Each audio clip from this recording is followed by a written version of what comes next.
অমর রাজা কালভৈরবের অভিশাপ। একসময় পাহাড় ঘেরা রাজ্য রুদ্রগড় শাসন করতেন রাজা কালভৈরব। তিনি ছিলেন অত্যন্ত প্রভাবশালী, বুদ্ধিমান, কিন্তু ভয়ঙ্করভাবে নিষ্ঠুর। প্রজারা তার নাম শুনলেই কেঁপে উঠত। বলা হতো, রাজা কালভৈরবের চোখে তাকালে মানুষের আত্মাও নড়ে যায়। ক্ষমতা ধরে রাখতে তিনি কালো জাদু, তন্ত্রমন্ত্র সবই ব্যবহার করতেন। রাজপ্রাসাদের গোপন কক্ষে তিনি এক সাধুর কাছ থেকে অমরত্বের মন্ত্র শিখেছিলেন। সেই মন্ত্রের শর্ত ছিল ভয়াবহ। প্রতি পূর্ণিমায় একটি নির্দোষ প্রাণীর বলি। রাজা নির্দ্বিধায় সে কাজ চালিয়ে যান, কিন্তু এক পূর্ণিমায় বলির জন্য আনা হয় এক শিশু, যে ছিল সেই সাধুরই সন্তান।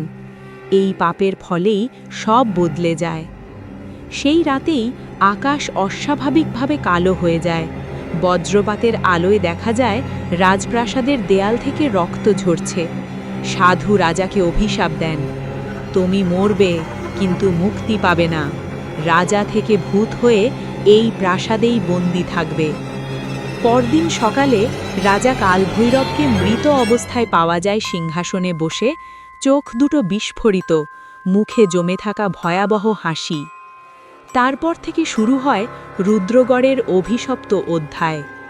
রাত নামলেই পরিত্যক্ত রাজপ্রাসাদ থেকে শোনা যায় ভারী বুটের শব্দ, যেন কেউ রাজদরবারে হাঁটছে। গ্রামের লোকেরা বলে, পূর্ণিমার রাতে রাজা কালভৈরবের ভূত সিংহাসনে বসে আজও বিচার করে। যারা লোভী, নিষ্ঠুর বা ক্ষমতার অপব্যবহার করে, তাদের ওপর নেমে আসে রাজার আত্মা।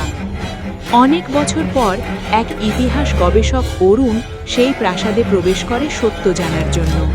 মধ্যরাতে হঠাৎ সে দেখে সিংহাসনে বসে থাকা এক ছায়ামূর্তি, মাথায় রাজমুকুট, চোখে জ্বলন্ত আগুন। ভূত কণ্ঠে বলে, আমি রাজা কালভৈরব। জীবনে অন্যায় করে আমি চেয়েছিলাম অমরত্ব। এখন আমি অমর, কিন্তু অভিশপ্ত। হঠাৎ প্রাসাদের দরজা বন্ধ হয়ে যায়। দেয়াল থেকে রক্ত ঝরতে থাকে। অরুণ দৌড়ে পালাতে গিয়ে দেখে তার সামনে দাঁড়িয়ে আছে নিজের ছায়া, কিন্তু চোখ দুটো রাজার মতোই আগুনে জ্বলছে। পরদিন সকালে গ্রামের লোকেরা প্রাসাদের বাইরে অরুণের ডায়েরি পায়। তার শেষ লেখা ছিল, ক্ষমতা মানুষের নয়, ক্ষমতাই মানুষের মালিক। আজও রুদ্রগড়ে কেউ সূর্যাস্তের পর যায় না, কারণ সবাই জানে প্রভাবশালী রাজা কালভৈরব আজও তার রাজ্যে রাজত্ব করে, এক অভিশপ্ত ভূত হিসেবে।